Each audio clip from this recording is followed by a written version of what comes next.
Camarades d'Afrique, de Côte d'Ivoire, mes chers frères et sœurs, soyez salués en vos rangs, grâce et qualités, chers camarades d'Afrique. Soyez salués en vos rangs, grâce et qualités.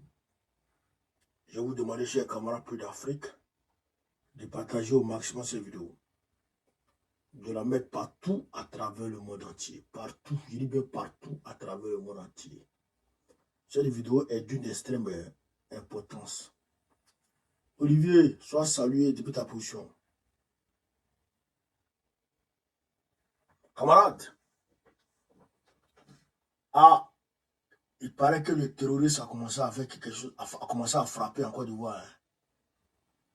Ouais, il paraît que le terrorisme a commencé à frapper en Côte d'Ivoire.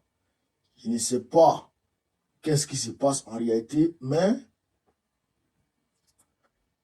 dans l'Anyebi Tiassa, il y a 5 corps qui ont été repêchés dans une rivière ou aussi dans un cours d'eau. 5 corps. 5. En fait, il y a eu 6 morts. Il y a 5 corps qui ont été repêchés. Il y a un qui est resté, qui est encore, ils sont en train de chercher ça. On ne sait pas comment ils sont morts. On dit qu'ils sont morts par noyade. Comment 6 personnes peuvent mourir par noyade en même temps dans l'eau? Il y a quelque chose qui n'est pas, qui reste non expliqué ici. En même temps, on apprend qu'il y a 12 terroristes qui ont été arrêtés en Côte d'Ivoire, vers Bouna. L'heure est grave, hein? L'heure est grave. À part ça, à part ces informations-là, au niveau de la CEDEAO et puis la France, CEDEAO France, Russie, AES, ça bouge de notre côté. Ça bouge du côté du panafricanisme.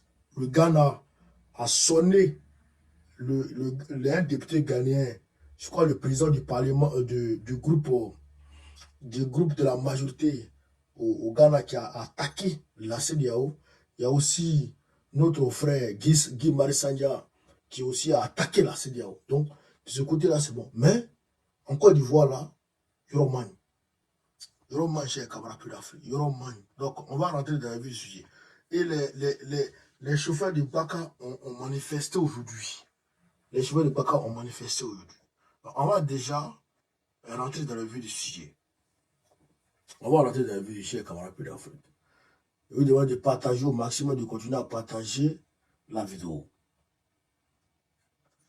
5 corps sans vie ont été repêchés samedi et dimanche dans un cours d'eau du village Ateou, dans la sous-préfecture de Guessigui, à 45 km d'Agboville, Guessigui, dans la région de l'Anyebi Tiassa.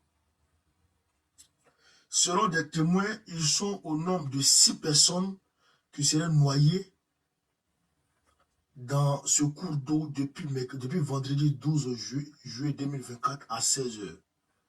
Il reste donc, selon les témoins, une victime dans l'eau.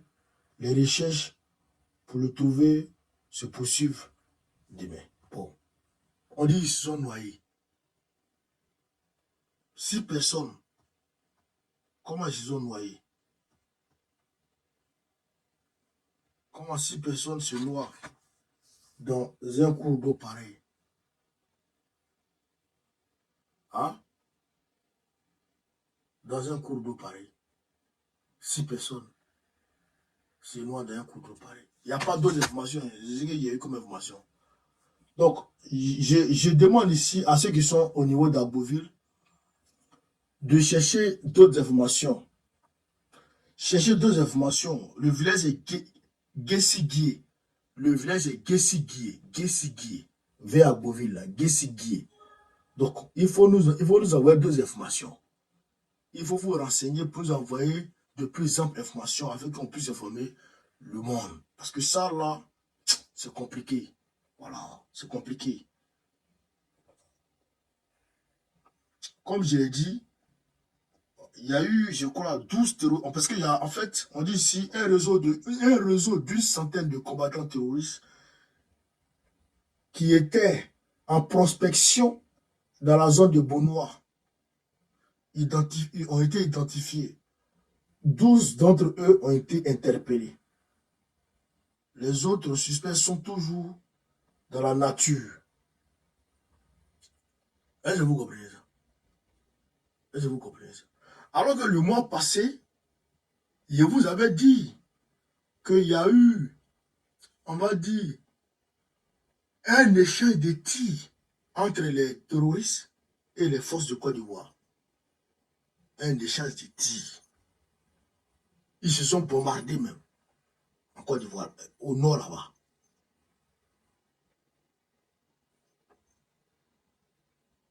Donc là, on dit, il y a 6 personnes qui sont... Bon, peut-être que ce n'est pas lié, peut-être que c'est lié, mais en tout cas, ça ne va pas au pays. Hein. À Bouna, excusez-moi, c'est Bouna, au nord là-bas, Bouna. Ça ne va pas en Côte d'Ivoire. Le pays va mal. En plus de la cherté de la vie, si l'insécurité vient s'ajouter à ça, ça c'est l'apothéose. Si l'insécurité vient s'ajouter, les terroristes là, je dis toujours, Draman, tes amis terroristes là, il faut parler avec eux. C'est tes amis. Les terroristes là, c'est tes amis. Vous connaissez, vous parlez ensemble, vous mangez ensemble, vous partez boire café ensemble, vous faites gré ensemble. Vous connaissez. Il faut leur dire de ne pas toucher à nos parents. C'est tes amis. C'est tes amis. C'est toi qui leur donnes maison en Côte d'Ivoire. C'est toi qui leur donnes lit en Côte d'Ivoire. C'est toi qui leur donnes tout en Côte d'Ivoire. Il y a un qui Interpol a attrapé à Abidjan.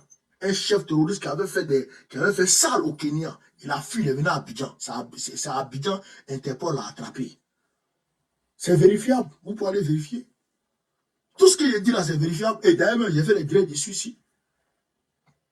Je crois le mois de juin ou mai, là, entre le mois de mai ou le mois de juin, là, il y a eu un combat entre les terroristes au nord de la Côte d'Ivoire. Vers Korogo, dans le Poro, dans la région du Poro. Un combat acharné. Là, il y a 12 qui ont été interpellés, on dit qu'ils sont en prospection. Pour faire mal. Ibrahim Traoré l'a dit.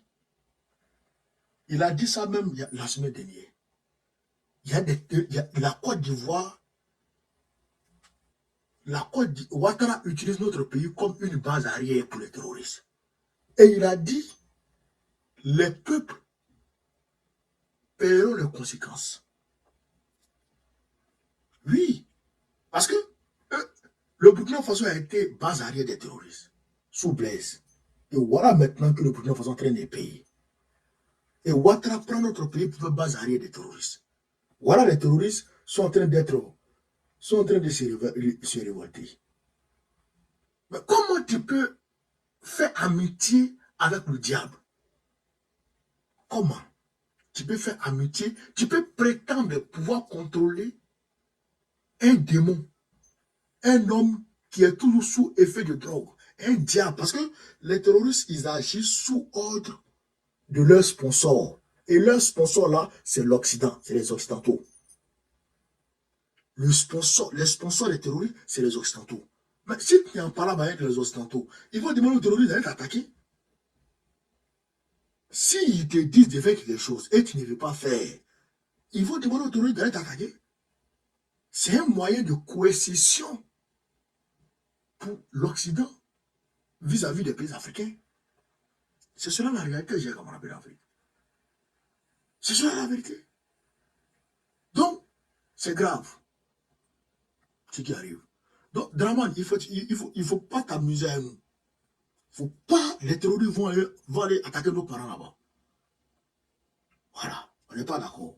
C'est pourquoi d'ailleurs Babo demande à l'opposition de s'unir pour que ce gouvernement dégage. Pour que Dran Ouattara et ses sbires dégagent. camarades d'Afrique, je vous ai dit que les chauffeurs de Baka et les apprentis Baka ont manifesté aujourd'hui. Mouvement d'humeur des conducteurs de Baka de la ligne Adjamé-Benjerville. Oui, oui. Un mouvement d'humeur des conducteurs des minicars communément appelés Baka s'est constaté ce lundi 15 juillet 2024. Pour l'heure, nous ignorons les raisons. Les chauffeurs de Baka, là, les chauffeurs de Baka, les apprentis de Baka qui sont sur la ligne Benjerville, comment on appelle ça, Adjamé-Benjerville, qui ont manifesté aujourd'hui, là, rentrez en contact avec moi, vous allez me donner vos revendications, on va parler de ça ici. Parce que je crois que ce média-là est en train de cacher vos revendications. Rentrez en contact avec moi, vous savez comment rentrer en contact avec moi. Rentrez en contact avec moi, donnez-moi les raisons de votre manifestation aujourd'hui, lundi. On va en parler. C'est ça qui est la vérité. Et ça fait bien d'ailleurs. Parce que depuis 2015, depuis 2010, depuis que Draman a pris le pouvoir, oh, la vie est devenue rose pour les Bakaman. Les chauffeurs vivent dans un paradis maintenant en Côte d'Ivoire. Il n'y a pas de mouvement d'humeur, il n'y a pas de grève, il n'y a pas de manifestation, rien. Parce que Draman, vous pensez que Draman est là pour vous. Tu ne le connais pas, tu ne connais pas son papa, tu ne connais pas sa maman, tu ne sais pas d'où il vient. Il vient, il te propose quelque chose, tu adhères à ce projet-là, et le gars, il laisse sa trajectoire, il dit, il va vers un Ivoirien, un toit, il va donner 1 million d'emplois en 5 ans, il va faire ceci, l'école gratuite, la santé gratuite, accouchement gratuit, il a dit tout ça, et puis il arrive, et puis il fait rien, et toi, tu le sues.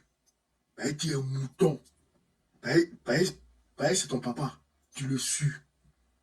Est-ce que ça, c'est pas la folie, ça? Suivez-le. À Nyaworo. Suivez-le. Je vais prendre ici. Alors, comme on appelle l'Afrique, la Russie a félicité l'Alliance des États du Sahel. La confédération de l'AES, la Russie a salué la confédération de l'AES. On va mettre Maria Zakharova. Elle va parler, elle va expliquer ça. Et puis, il y a décortiqué un peu comment on va. Ces jours-ci, vous avez entendu parler de la mise en place d'une association des États du Sahel. Et donc le 1er juillet, Niamey a convoqué un premier sommet avec le président du Burkina Faso, Ibrahim Traoré, le président du Niger, Abdourahmane Tiani, et le président du Mali, Assimi Goïta. Et nous avons le plaisir de voir que ces pays ont l'intention de définir un moyen de consolider leurs forces pour assurer leur sécurité et leur prospérité économique. Tout cela a pour objectif de mettre en place une coordination au niveau des forces armées dans le Sahel, travailler ensemble sur l'agriculture, sur les questions financières, économiques. Et donc toutes ces mesures de coordination peuvent s'accompagner aussi de mesures en matière de politique étrangère. Et nous voyons dans cette volonté de cette confédération la volonté de résoudre les problématiques communes entre ces pays en faveur du développement durable. Et compte tenu de notre approche vis-à-vis de la problématique africaine, nous saluons cette initiative et nous voyons qu'elle correspond tout à fait aux aspirations des peuples de ces trois pays, et cela aura un impact positif sur la sécurité de la région, et la Russie confirme son intention d'apporter son appui autant que possible à cette alliance des États du Sahel, notamment pour l'aider en matière de sécurité, en matière de formation des cadres militaires, de formation des organes de police, et aussi, bien évidemment, en développant une coopération économique. Voilà. Donc, vous avez entendu, hein? Ça, c'est Maria Zakharova qui a parlé. Et donc, la Russie va apporter son soutien à l'AES dans tous les domaines, militaires comme économiques, dans tous les domaines. Voilà. Donc ça déjà, c'est très bien, ça nous arrange. Et comment on appelle ça? Il y a comment on appelle ça? Le troisième vice-président,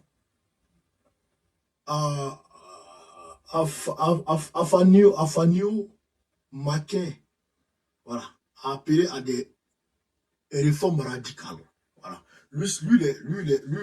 Voilà, lui c'est un Ghanéen. Il était au Parlement aujourd'hui, il était au Parlement de la CEDEAO. Donc, lui c'est un Ghanéen. Il demande à ce que la CEDEAO soit refondée. Lui, pas de refondation, mais il faut que la CEDEAO soit refondée totalement. Comme Guy-Marie Sagna l'a dit. Guy-Marie Sagna, lui, je pense que tout le monde a vu la vidéo. Hein. Lui, ils sont au Parlement de la CEDEAO. Et puis, il a attaqué la CEDEAO à tous les niveaux. Est-ce que vous comprenez ça? Donc, ici, nous sommes parfaitement d'accord avec ces propos. Donc, chers camarades d'Afrique, merci, bras.